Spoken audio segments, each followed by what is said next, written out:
বিসমিল্লাহির রহমানির রহিম। আজকের এই কর্মশালায় সম্মানিত সভাপতি, কর্মশালা অনুষ্ঠানের সম্মানিত সভাপতি, সামনে উপস্থিত চট্টগ্রাম বিভাগের বিএনপি সহ বিভিন্ন জেলার বিএনপি সহ বিভিন্ন অঙ্গ সহযোগী সংগঠনের উপস্থিত নেতৃবৃন্দ, আসসালামু আলাইকুম। মোশাররফকে প্রথমে আমি একটা ধন্যবাদ জানাই যে আজকে অন্তত আমার নামের সাথে কোনো বিশেষণ সে ব্যবহার করেনি, এতদিন পর আমার অনুরোধটা সে রেখেছে।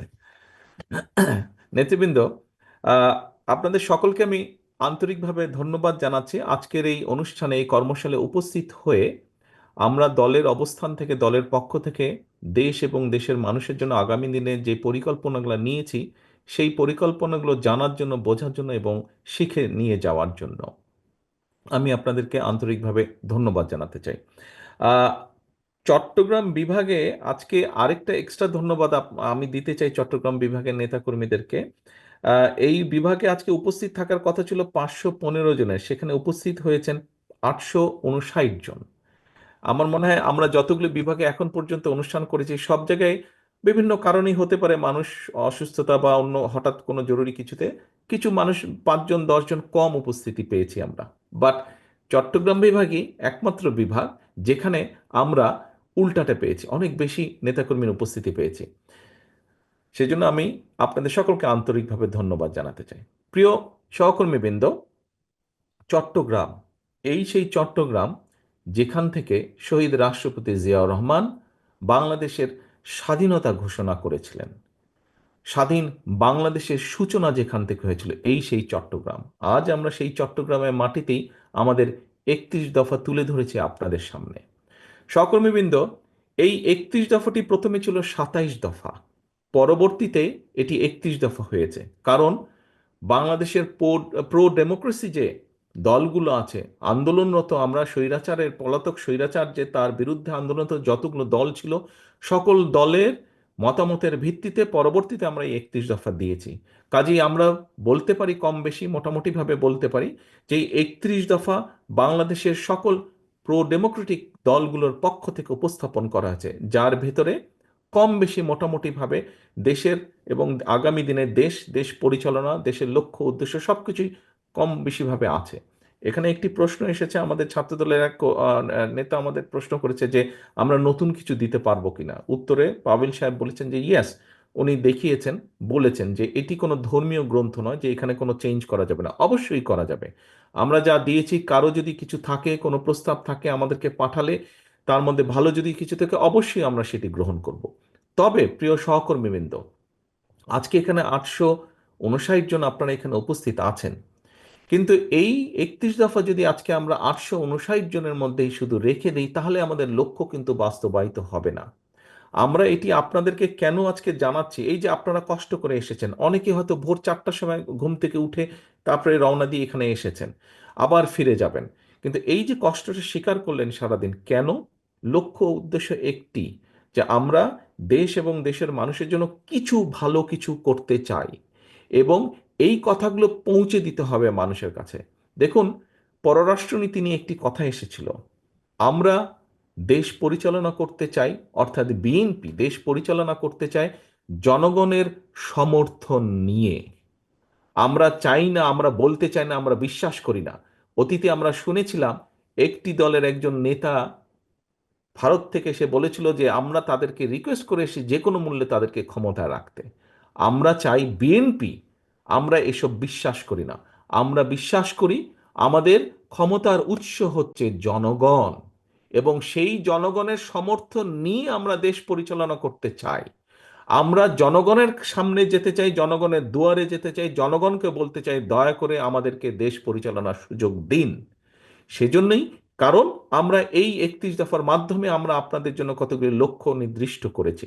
প্রিয় সহকর্মীবৃন্দ, আপনারা বিভিন্ন জেলার নেতৃবৃন্দ এসেছেন, আজকে কেন্দ্র থেকে নেতৃবৃন্দ এসেছে, কেন্দ্র থেকে স্পিকাররা এসেছেন, তারা আপনাদেরকে বুঝিয়েছেন, বলেছেন। আপনাদের মনে অনেক জিজ্ঞাসা আছে, আপনারা দেখেছেন ঢাকায় আমরা ফর্মালি এটাকে রিলঞ্চ করেছি, আপনাদের মনে অনেক জিজ্ঞাসা থাকতে পারে, সেই জন্য কেন্দ্র থেকে নেতৃবৃন্দ এসেছেন, তারা খুলে বলেছেন।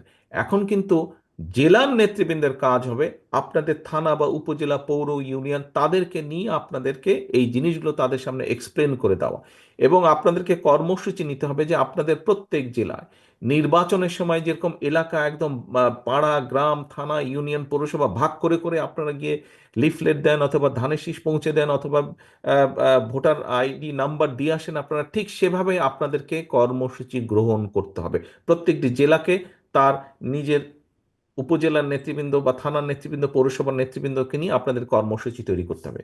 এখানে কিছুক্ষণ আগে জেলার নেতৃবৃন্দের কাছে কতগুলো একটি বক্স দেওয়া হচ্ছে, প্রত্যেক জেলায় একটি বক্স দেওয়া আছে। আপনাদের কাছে আজকে যেই ফোল্ডার দেওয়া হয়েছে, এই ফোল্ডারের ভেতরে যেই বইগুলো আছে, যেই কাগজগুলো আছে, তারই কিছু অংশ প্রিন্ট করে আমরা আপনাদের কাছে দিয়েছি এবং জেলার প্রত্যেক নেতৃবৃন্দকে একটা ইউএসবি দেওয়া হচ্ছে, অর্থাৎ তার মধ্যে সফট কপি দেওয়া আছে, যাতে আপনারা প্রিন্ট করে নিতে পারেন। সহকর্মীবৃন্দ, আমাদের সঞ্চালক মোশাররফ বলেছে আমার পক্ষ থেকে, ভারপ্রাপ্ত চেয়ারম্যানের পক্ষ থেকে দেওয়া হচ্ছে। না, এটা ভারপ্রাপ্ত চেয়ারম্যানের পক্ষ থেকে দেওয়া হয়নি। বক্সগুলো বক্সগুলো আপনাদেরকে দেওয়া হচ্ছে দলের পক্ষ থেকে। এটি একটি দলের পরিকল্পনা, দলের পক্ষ থেকে আপনাদেরকে দেওয়া হচ্ছে। এখন দলের একজন কর্মী হিসাবে, দলের একজন নেতা হিসাবে আপনাকে এটি নিয়ে যেতে হবে, মানুষের দ্বারে দ্বারে নিয়ে যেতে হবে। আমি আগেই বলেছি, আমাদের সকল ক্ষমতার উৎস, শহীদ জিয়া যেটি বলে গিয়েছেন, সকল ক্ষমতার উৎস জনগণ। কাজেই জনগণের সমর্থন আমাদের দরকার, জনগণের সমর্থন নিয়ে আমরা দেশ পরিচালনা করতে চাই। সহকর্মীবৃন্দ, আমি প্রায় প্রত্যেকটি অনুষ্ঠানে একটি কথা বলে থাকি। আজকে সময় কম, আমি সংক্ষেপে তুলে ধরবো একটি কথা। এবং আপনাদেরকে, আপনাদের নেতা হিসাবে আমি আপনাদেরকে নির্দেশনা দিব, আপনাদের সহকর্মী হিসাবে আপনাদেরকে আমি অনুরোধ করব। দেখুন, আমাদের কিছু কিছু সহকর্মীর মনে 5 তারিখের পরে একটি অদ্ভুত নতুন একটি অনুভূতি এসছে। কি? মনে হচ্ছে যে আমরা বোধহয় সরকার গঠন করে ফেলেছি। প্রিয় সহকর্মী মিলল, আমরা সরকার গঠন করিনি। আমরা এখনো বিরোধী দলই আছে, বিরোধী দলেই আমরা অবস্থান করছি, বা আমরা অন্তত যাই হোক সরকারি দলে আমরা নেই বা সরকারে আমরা নেই। আমাদের সেই সকল, যে সকল সহকর্মী এরকম ভুল উপলব্ধি করছেন, তাদের বিভিন্ন আচরণের জন্য বিভিন্নভাবে বিভিন্ন জায়গায় দল ক্ষতিগ্রস্ত হচ্ছে, দলের ইমেজ ক্ষতিগ্রস্ত হচ্ছে। প্রিয় সহকর্মীবৃন্দ, এর ভিতরে চট্টগ্রামেও কিছু কিছু ঘটনা ঘটেছে। আমি কঠোরভাবে আপনাদেরকে আজকে আপনাদের নেতা হিসেবে নির্দেশনা দিতে চাই, আপনাদের সহকর্মী হিসেবে আপনাদের কাছে বিনীত অনুরোধ করে বলতে চাই। দেখুন, আপনারা এখানে প্রত্যেকটি উপস্থিত 859 জন, প্রত্যেকটি মানুষ আপনারা এক একজন বিএনপির প্রতিনিধি। আপনারা এক একজন কিন্তু বিএনপির প্রতিনিধি। আপনার এলাকায়, আপনার যেখানে আপনি থাকেন, যেই যতটুকু জায়গা নিয়ে আপনার পরিচিতি, আপনাকে প্রত্যেকটা মানুষ আপনাকে চেনে বিএনপির একজন কর্মী বা বিএনপির একজন নেতা হিসেবে। হলেন আপনি বিএনপির, হলেন আপনি যুবদল, স্বেচ্ছাসেবক, ছাত্রদল, শ্রমিক দল, তাঁতি দল, যেটাই হন না কেন, এন্ড অফ দ্য ডে আপনাকে মানুষ, আপনার যদি নাম হয়ে থাকে এরশাদুল্লাহ, আপনাকে ও বিএনপির এরশাদুল্লাহ, আচ্ছা, এইভাবে আপনাকে কিন্তু মানুষ চিনে। ও নাজিম, ও বিএনপির নাজিম, আচ্ছা, এইভাবে কিন্তু মানুষ আপনাকে চেনে। অর্থাৎ আপনি পরিচিত বিএনপির প্রতিনিধি হিসাবে। প্রিয় সহকর্মীবৃন্দ, আপনি যখন আপনার নিকট আত্মীয় স্বজনের বাসায় যান, আপনি নিশ্চয়ই আপনার চলাফেরা, কথাবার্তা, উঠা বসাতে এমন কিছুর পরিচয় দেন যাতে সেই আত্মীয়র মনে আপনার সম্পর্কে কোনো নেগেটিভ ধারণা না হয়। এটি নর্মালি আমরা করি, করি না? এটি নেগেটিভ ধারণা না হয়। সহকর্মীবৃন্দ, আপনি যখন এলাকায় পরিচিত বিএনপির প্রতিনিধি হিসাবে, কেন আপনি এমন কিছু করবেন? আপনার যেই কথা, আপনার যেই বিহেভিয়ার, আপনার যেই কাজের দ্বারা দলের ইমেজ, দল ক্ষতিগ্রস্ত হবে, কেন আপনি এটা করবেন? আপনার এলাকার মানুষ তো আপনারই স্বজন, আপনারই তো আপনজন। দুদিন পরে যখন ভোট হবে ইনশাল্লাহ, সেই ভোটের সময় তো আপনি ধানের শীষের পক্ষে ভোট করতে যাবেন। আপনি কোন মুখে তাদের কাছে ভোট চাইবেন? আজকে যদি এমন কোনো বিতর্কিত কথা বা বিতর্কিত কাজ আপনি করে থাকেন, তখন তো সে আপনাকে উল্টা ইনসাল্ট করবে, যে ওই দিন এই কাজ করেছিল না, কেন এখন আসছে ভোট চাইতে আমার কাছে? এই কথা আপনাকে শুনতে হবে। আমাদের পক্ষে সম্ভব না। আমরা বিশ্বাস করি না দামি নির্বাচনে, আমরা বিশ্বাস করি না নিশিরাতের নির্বাচনে, আমরা বিশ্বাস করি না ব্যালট চুরির নির্বাচনে। আমরা বিশ্বাস করি জনগণের কাতারে। একজন নোয়াখালীর একজন বোন বলেছেন কিভাবে এই দেশের মা বোনেরা বিএনপিকে ভোট দেয়। আমরা সেইভাবে সেই ভোটে বিশ্বাস করি, যেখানে মানুষ লাইনে দাঁড়িয়ে নিরাপদে, নিরাপত্তার সাথে, স্বচ্ছভাবে, স্বাধীনভাবে, মুক্তভাবে, ভয়হীনভাবে ভোট দিয়ে যাবে। আমরা সেই নীতিতে বিশ্বাস করি এবং সেটি যদি অর্জন করতে হয়, আপনাদেরকে আজকে কিন্তু অনেক কিছুর পরিবর্তন করতে হবে। উঠা বসা, চলাফেরা, কথাবার্তা আপনাদের পরিবর্তিত করতে হবে আপনাদের নিজেদের। বারে বারে আমি বলছি, জনগণকে সাথে রাখুন, জনগণের সঙ্গে রাখুন।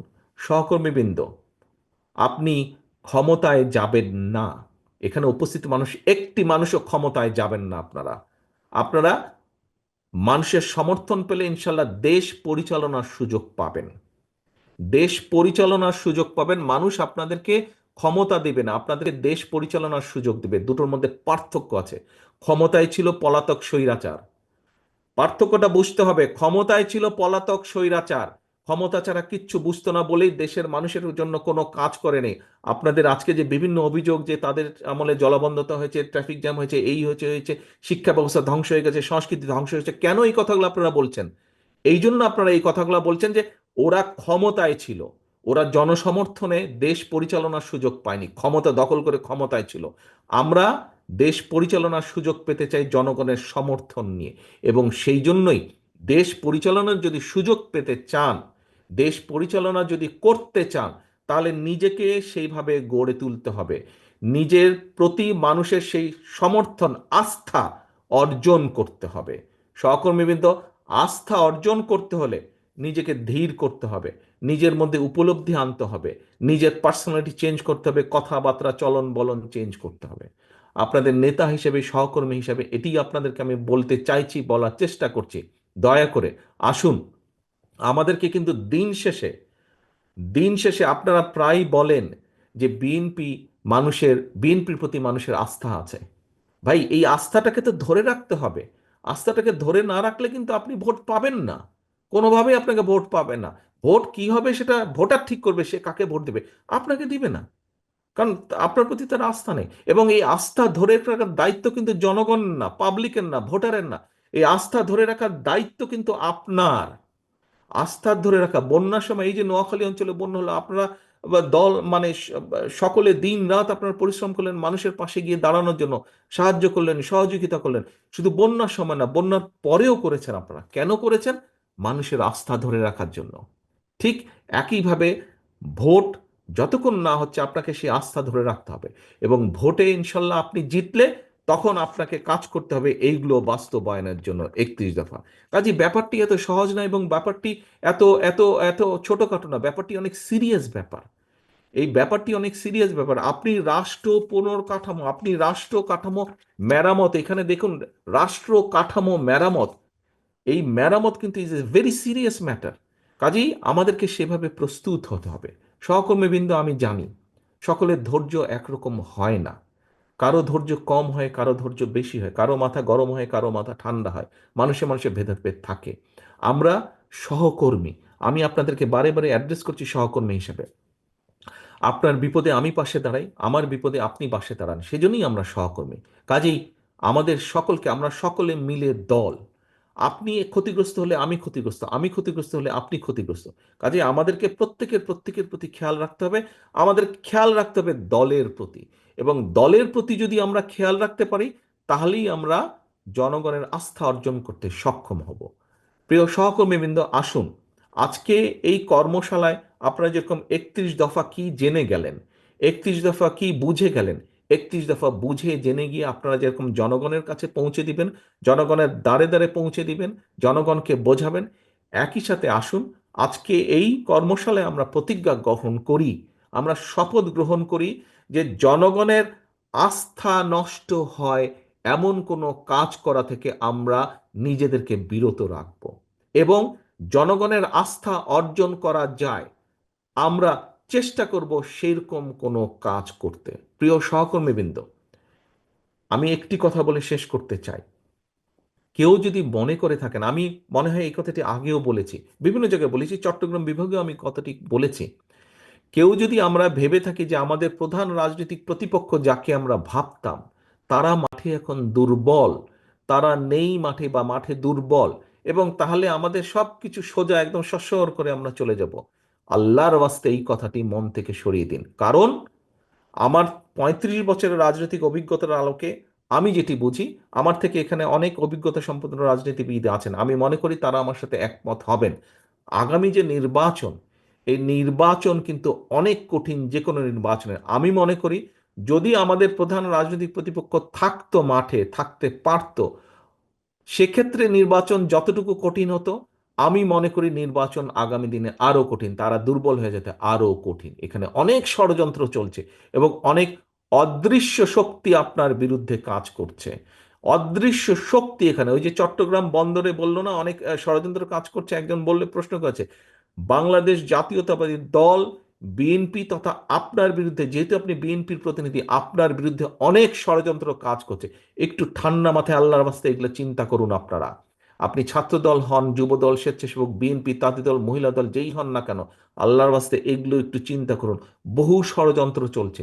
এই ষড়যন্ত্রকে যদি উপড়ে ফেলতে হয়, এই ষড়যন্ত্রকে উতরে যদি আসতে হয়, আমাদেরকে ধৈর্যর পরিচয় দিতে হবে, আমাদেরকে ধৈর্যশীল হতে হবে, আমাদের আচরণ সেরকম হতে হবে। প্রিয় সহকর্মীবৃন্দ, আমি আশা করব, আমি বিশ্বাস করি যে যেই কথাগুলো আপনাদের সামনে শেষে আমি এসে বলেছি, আমি জানি সারাদিন শেষে আপনারা আজকে ক্লান্ত, খুব বেশি কথা শুনতে এখন ভালো লাগবে না, কিন্তু যে কথাগুলো না বললেই নয়, আমি আপনাদের সামনে সেই কথাগুলোই তুলে ধরেছি। আমি অনুরোধ করব, বিগত 15-16 বছর আপনারা অক্লান্ত অত্যাচার নির্যাতন সহ্য করে আপনারা এই জায়গায় এসে দাঁড়িয়েছেন। আসুন আমরা সকলে মিলে, আমরা যেই অত্যাচার নির্যাতন সকলে মিলে সহ্য করেছি, আমাদের সামান্য ছোট ছোট ভুলের জন্য যাতে আগামী দিনের আমাদের এই বিসর্জনগুলো, যাতে আমাদের এই বিসর্জন যাতে নষ্ট না হয়ে যায়, আমরা সেই ব্যাপারে সচেতন থাকি। যে অত্যাচার নির্যাতন সহ্য করেছি, এখনো বহু মানুষের নামে মিথ্যা মামলা আছে, এখনো সেই মামলা উঠে নাই, মামলার খড়গ এখনো রয়ে গেছে। কাজে আসুন, যেই নির্যাতন আমরা সহ্য করেছি, যেই বিসর্জন আমরা দিয়েছি, সেই বিসর্জন যাতে নষ্ট না হয়ে যায়, যেই কষ্ট করেছি সেই কষ্ট যাতে নষ্ট না হয়ে যায়, এই ব্যাপারে আমরা সচেতন থাকি। আমরা 31 দফা মানুষের কাছে নিয়ে যাব, মানুষের আস্থা ধরে রাখার জন্য যা যা করা প্রয়োজন আমি সেটাই করব। আমাদের শেষ কথা হোক, আমরা জনগণের সাথে আছি, আমরা ইনশাল্লাহ জনগণের সাথে থাকব।